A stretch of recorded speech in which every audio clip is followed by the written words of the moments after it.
थानानै केस होथोंना होथों जेलाव थाना जागोन केस होथों RSS नि फैसा गोजा दाख्लै इलेक्सनाव जयनफोर देरहालायनाया अमित शाहखौ लोगो हमहैखांनायनि उनावबो बेनाव खुगायाव रावबो गैयामोन मेगनबो गेवामोन थाबा गोसो आं इउसिलाबो लैहोरमोनखौ बुनाय बे प्रहलाद ब्रह्मनि न' खुबैख्रुबनाय खुलुमबाय बयखौबो हेल' एसबि ब्लग चेनेलाव फिन खनसे बरायनाय थाबाय खोनाबाय जानांगौ बयबो आरो नुबायबो जोबोद इन्ट्रेस्टिं बिनन्जय बसुमतारी बिथां मुगानि थान्दै ना इफ आइ एम नट रं मुगानि थान्दै इउटुब चेनेलनि अनार बिथां बावैसो सम सिगां बिसायख'थिनि समावहाय जोङो हरखाबै बिथांखौहाय UPPL हान्जायाव जयेन जानायखौ नुनो मोन्दोंमोन ओमफ्राय दिनै मा नुनो मोनखो बिथाङा जोबोद इमोसनेलि माने सैथो बाथ्राखौ बिथाङा फोरमायदों गावनि निजेनि खुगाजों आरो नैबे खोथायावनो मोनसे खोथा बिथाङा जोबोद आं बावहाबनानै दंमोन फोरमायलांबाय डेलिमिटेशननि बाथ्रा नैबेनि टपिकखौ आङो नेक्स्ट भिडिअआवहाय सावरायगोन आरो सावरायनो गोनां दंथारो आरो बयबो रायजो राजाफोरा मोनथिनो गोनां बे डेलिमिटेशननि थ्रुयै जोंहा मा लाब जागोन मा मुलाम्फा जागोन आरो मा खहा जानो थांगासिनो दं बेनिफ्राय गोबाङानो दुखु मोनगोन डेलिमिटेशननि बाथ्राया जेब्ला सावरायजागोन आरो बे डेलिमिटेशना जेब्ला जागोन गोबां खहा जागोन बे निश्चय खहा जानायनि लामायावखा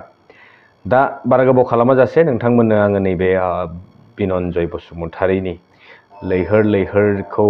बुनाय बुयैनि बाथ्रा गोबां बायदिसिना खोथा बुंदों आरो बेजों लोगोसे फैसा थफ्लाफोरा बहानिफ्राय फैनाय सोरनिफ्राय मोननाय आरो गाव मानि जाहोनावहाय थांनाय बेफोरखौबो बिथाङा फोरमायलांदों आं हाबा गोसो आं इउसिलाबो बुंनो थिनदों बुंदों मालाय जायगायाव थांनानै आं सिगांनिफ्रायनो गोबां ट्रेनिं मोनबोदोंना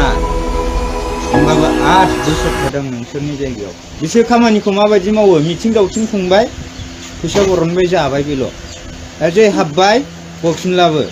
बै खुसिंग्रा गुदुङाव जेरैहाय दै लुयोबा दैखौ माने बै बाला गोराना सोबजोबो ना थिग बेबायदि बुस्थु मिथिबाय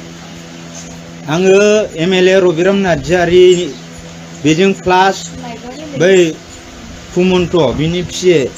बे 800 थाखा हरैनिसो आं दुखु मोननानै मनसारजों फैनो नागिरदोंमोन आङो मिथिबाय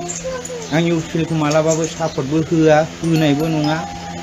सिगि जानानै एसे जेनेबा फंनैसो बुंदों बिसिनि अफिसाव थानायाव लैहोरमोनखौ बुनाय बे प्रहलाद ब्रह्मनि न' खुबैख्रुबनाय गासैबो सैथो गोजा मिथिबाय आं एभ्रिथिं मिथिजोबो रायजो राजाफ्राथ' नो डाउट गोबाङानो भटखौथ' BPFआवनो थुदों आरो जोङो मार्जिनखौ नायोब्ला बारा एसेबां मार्जिन नङा जिहेतु जोङो NDA हिसाबै नुयो BJP थोंजोङै BJPनि गोबां गिदिर रल दं बेवहाय मानोना थांनाय काउन्सिल इलेक्सनावहाय BJPआ 9 सिटआव देरहानो हादों काउन्सिलावहाय आरो स' बिदिनो मोनफा मोनफा समस्या बिथांमोननि नामाव दंखायोमोन आरो बेलाफारसेथिं UPPL थाहैबाय आरो GSPबो थाहैबाय आरो AJPबो थाहैबाय दा बिदिनो गोबां भटफोरा आलाय सिलाय जादों आरो बेनि गेजेराव AJP BJP आरो UPPL जथायैसो बिथांमोना 47-48,000 सामथिं मार्जिन मोननो हादों स' बे बिराद गिदिर डिफारेन्स नङा हारसिङैनो स्टेन्ड लानो हानाय बा BPFखौ जोङो नोजोर होयोब्ला एब्सोल्युट माने काउन्सिलाव सरकार दानो हानायनि गोहोआ अलरेडि दंखायो आरो बेनो आं जे बुंबाय डेलिमिटेशननि बाथ्राखौ जोङो सावरायनो गोनां बेनिखायनो दिनैनि बे भिडिअ नङा नोंथांमोननो नेक्स्ट भिडिअआवहाय डेलिमिटेशननि बाथ्राखौ सावरायगोन जुदि बे बिदिनो थाङोब्ला दा जेरै दं ओरैनो जुदि बाहाल थायोब्ला खिन्थु बे काउन्सिल काउन्सिलाव खिन्थु सरकार दानाया BPFआनो रोखा दा डेलिमिटेशनखौसो नेनानै दङ मा जागोन मा जाया बोरैहाय जागोन बोरैहाय जाया दा बेखौ लानानै प्रमद बर' बिथाङाबो सन्देह आरो बेजों लोगोसे गोबां दैदेनगिरिफोरनि गोसोआव गुलाय गुजाय सुंद'यै आं बुंनि दा बेनि डेलिमिटेशननि ड्राफ्टखौहाय बयबो बानायदों एबसुआबो बानायगासिनो दङ गावसोरनि साइड फारसेनिफ्राय आरो ओरै फारसेथिं बर' बिथांमोनाबो बानायदों दा बेवहाय पपुलेशना सोर बहा बोरैहाय रानजागोन नैबेसो नायनो गोनां बाथ्राया मोनसे खोथा रोखा जानानै फैदों जोंनियाबो माने अलरेडि एसटि रिजार्भ सिटनिफ्रायहाय दा अपेनावसो थांहां दा बिदियावहाय जोंनि 3000 4000सो भटआ एसटिनि भटआ बे जुदि अपेनाव मार्ज जाहैयोब्ला जोंनि भटआ ओरैनो नस्थ' जाबाय बेबायदि दा बेवहाय मा जागोन मा जाया बेखौ जों उननि भिडिअफ्राव सावरायसिगोन स' बिदिब्ला नोंथांमोना नैबे बिनन्जय बसुमतारी बिथांनि बाइटखौ नायलांदो जोबोद इन्टारेस्टिं जोबजासिम नायलां ओमफ्राय कमेन्ट खालामहरनो दाबाव बिथाङा सैथो खोथा बुंखो ना ओरैनो बाराव बुंखो खिन्थु जा बुंदों बिथाङा गोसोनिफ्राय बुंनाय बाथ्रा दै मोजाङै नायोब्ला हमदांना मोनगोन एसेब्लाबो गोरोबलायनाय मोनगोन आरो दे बिदिब्ला आंखौ बिदाय होदो नैबे भिडिअनिफ्राय लोगो मोनसिगोन नोंथांमोनजों नेक्स्ट भिडिअ टिल देन स्टे टिउन बाय थानानै केस होथोंना होथों जेलाव थाना जागोन केस होथों जेलाव थाना जागोन मिथिबाय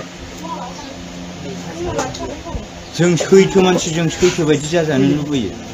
खिन्थु बिटिसिखौ बासायनोबा बिटिसिनि रैखाथिया सैथो मानसि ओरैबायदि सैथो बेना गावखौ बावसोमनानैबाबो मालायखौ सिबिनो हायो आं दाख्लै बिपिएफखौ दुखु मोनाखैथ' एमएलए खौसो दुखु मोनदों आं आखाइ बायनाय 800 थाखाल' बिदां बावनो हराखै आरो बेबो आं प्रमदजों थांनो होननानै थाङाखै आं बै मनज सारजोंसो ओरैनो खामानिफोर दंबा रायलायहैनोसै होननानै ओंखारदोंमोन जोंनि बिदि गफुरनि आबसुफोरखौ सनितपुर बिश्वनाथनि आबसुखौ जों दुखु मोना हजोंनि बायदि केरेक्टार नङा मावसे मावना मावाखै होनग्रा नङा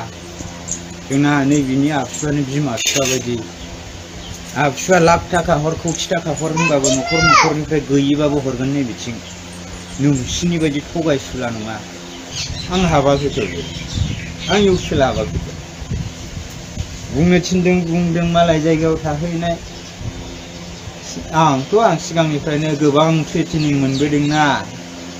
होमबाबो 8 बोसोर थादों नोंसोरनि जायगायाव बुनो हायो हमनो हायो जायनि सरकार बेनो राजा नोंसिनि क'क्राझाराव खुनु ल'आनो गैया प्रमदखौ रायनाया आंनि आसि फिसानि खामानि नैबेनि बुनायावनो पुलिसफोरानो बासायहैदोंसो बुग्राफोरखौनो हले फैसा होना बायजोबनाय बेखौ सरन्जया मेनेज खालामदों जेलावल'सो दोननो हागोन लांजेननायाव खनसेल'सो बुनो हागोन जों चेलेन्ज दाला जोङो बिराद फाग्ला मानसि जोंना गोसोआ जायखौ सानो बेखौ मावलाबायो थैनोबो गिया लाजियाबो जेबो गैखायाबो जाय गोसो हमथानो हादों बिसोर माहाजोन जादों जाय गावनि माखासे उइक पइन्टफोरखौ दोनखुमादों बिसोर मानसि जादों ओं सार माबा माबि होननानै खिन्थु जों सैथोजों सोलिग्रा मानसि सैथोनि अनगायै आलदाखौ जों सुखुआ जोंना नंगौखौ नंगौ नङिखौ नङि कंग्रेसजों बिपिएफजों लोगो जा इउसिएल होनबाथाय ना खारनाय बायदि खारखायो रावबो मोजां मोना रावबो भट होआ हाग्रानि मानसिफोर रावबो भट होआखै जाय बनलायलायनो मोनाखै जाय ना माबा माबि हमना फाननो मोनाखै बिसोरसो फोथांबोखादोंमोन ना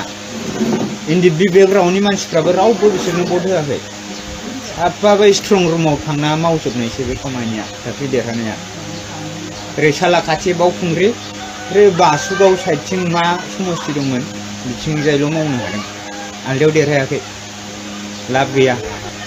आरो आं खोन्थादों आंखौ जेलावल'सो लांगोन बुगोनल'सो बैसोर मोनबा बुनोबो हायालै दमानो गैया आयै दाथ' आं एक्सनारफोरखौ आं लाबोजोबनो हायो जोंना मा माथाफोराल' अके होनदो आं लांजोबगोन आथोनाबो मोनाखै दाख्लै बिपिएफना इलेक्सन जोब्बाय मालाय 15,000 हरबाय बिसिना मानसि बुलायलायग्राफोराबो आथोनाबो मोनाखै दिनैसिम मोनाखै 4 तारिखआव बेदर जाहैनोसै होनबाय दाउ गोसोमा गैया बैथ' थेबगाङाथ' खुगाबो गेवा मेगनबो गेवा माबा सोरबा हाइजें गायदों बे i10 ना i20 बायबायसो होनहैबाय जों आबसुनि 5,000सो बेखार गथ'फोर दं बिसोरखौबो नायनांगोन नोंसोरखौबो नायनांगोनसो होनबाय उनावहाय दाउ गोसोमा हाइजें गायदो ना फिदो माबा माबि जाबाय एक्सनारफोरा बिदि मावनो हायो नामा जाय जेरैबायदि फिल्डनि बेबायदि राहा होब्रा सरकार जानानै दा हो खिन्थु खोथाजोंल' बुंना बोरै जागोनलै बिटिसिआव मा जौगानाय फैखो दिनैसिम 5 बोसोर जानोसै नै प्रमदनि सरकारा मिथिबाय आं देरहा होनो हायो नैबे डिलिमिटेसननि खोथाखौ नायगोरनि डिलिमिटेसना बेसेबां सैथो जायो गेलेमेन्टेसन गैयाबा बिपिएफआ गथा गथा 40-40 फैगोन खुनु खोथा गैया इउपिएल होनबानो खारखायोलै जेरावबो खारो बे ना गोथाङा जेरै खारोना इउपिएल होनबानो बेबायदि खारो आरो दाख्लैनि खोथाखौ मिथियो RSS नि इसिबां गिदिर फैसा फैदों रावबो MLA MP सोरबा EM सोरबा MCLA सोरबा CEM आबो फैसा होआखै RSS नि फैसा गोजा दाख्लै इलेक्सनाव जयन्त देरहालायनाया बेखौबो बिसोर बाहायख'नो हायाखै मानसि मेनेज जायाखै देरहानाया भटजों रावबो देरहायाखै बिपिएफआ देरहादों खामकासा देरहादों खिन्थु बै MLA आ खानायदोंसो गोरोन्थि खालामदों आं बिनि थाखाय सारखौ आं दुखु मोननो हाया आं सारखौ लाबोफिनगोन 100% लाबोगोन नोंसोर आंखौ जौ फाग्ला होनो ना मायो बेजों खोथा गैया खिन्थु जों सैथो मानसि सैथोनि थाखाय जों नाङो केसोराव बिराद माहिरना बैसोर हारिनि माबा माबिनो बिसोर लांसुनिया गोजा